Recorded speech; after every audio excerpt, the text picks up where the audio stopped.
ចំណោមសង្សារបងស្រឡាញ់អូនជាងគេពីមុនខូចដែរតែឥឡូវទល់ជើងត្រឹមស្ងួនពីមុនជាព្រានលបមានសង្សារ3-4តែឥឡូវជាប់ខ្លួនមានតែស្ងួនមួយទេគ្មានពីរចំណោមសង្សារបងអូនដូចមាស1000តម្លឹង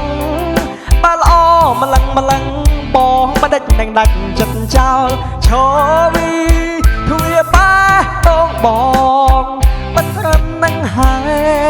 យស្រីស្អាតទាំងឡាយខ្ញុំឈប់ហើយធ្វើព្រាននេះរីទ្វាបាតងបងមិនត្រឹមកល្យានមានអូនសំណាងដូចឈ្នះបានឡាន Lamborghini